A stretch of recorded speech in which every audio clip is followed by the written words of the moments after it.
Hey, babe.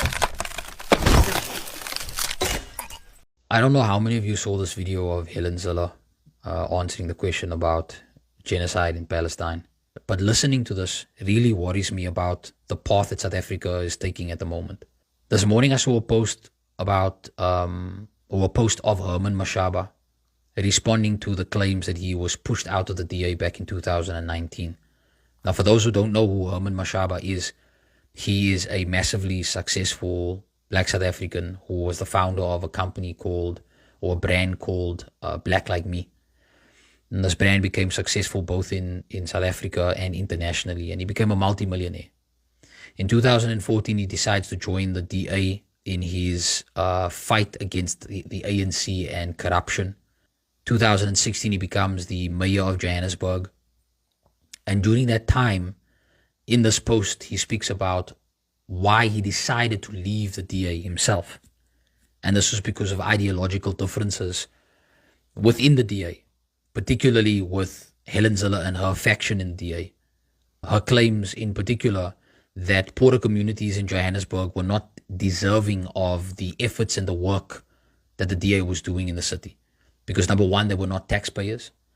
And number two, that they were not DA voters. But nevertheless, Herman Mashaba leaves the DA in 2019, and in 2020, he becomes the founder of ActionSA. But he becomes the founder of ActionSA under the private funding of people like not only the Oppenheimer family, but also Martin Moshel. Now, we already know that the DA is massively funded by the Oppenheimers, by people like Martin Moshel.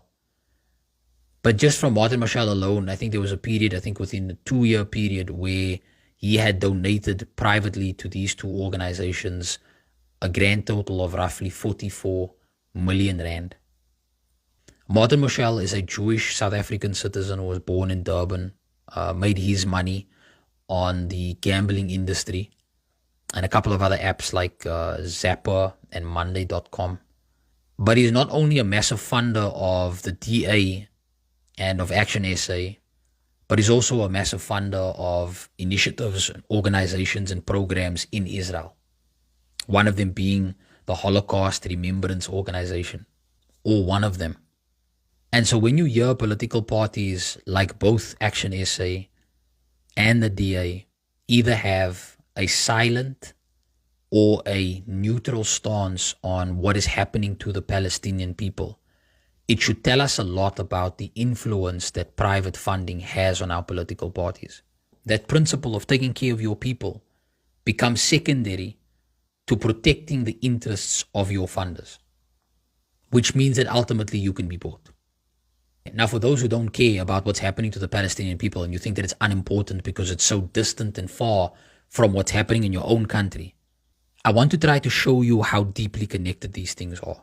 Number one, we know that the West always frames the narrative. The US and their allies always decide what kind of violence is terror and what kind of violence is self-defense.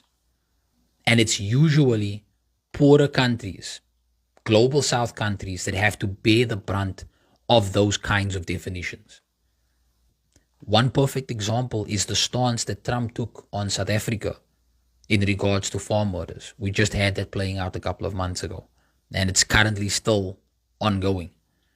Another example is Cuba. Cuba is one of the countries that the US have had a permanent embargo on since the 1960s for their political stance.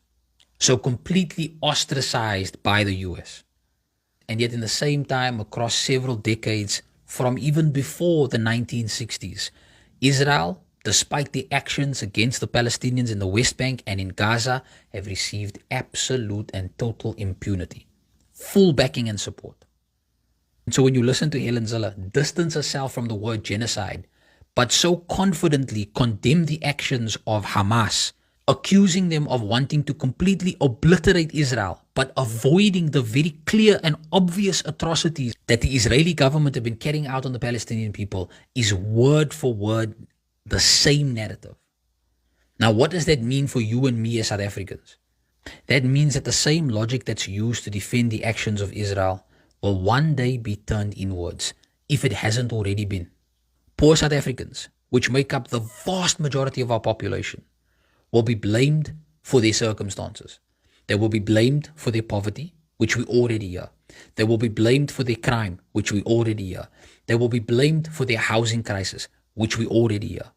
And that blame of the poor, without fully acknowledging the role of a system that has failed them, which they are actively a part of, will result in punishing the poor as opposed to uplifting and empowering them. And don't for a second think that that punishment cannot take the form of force and brutality.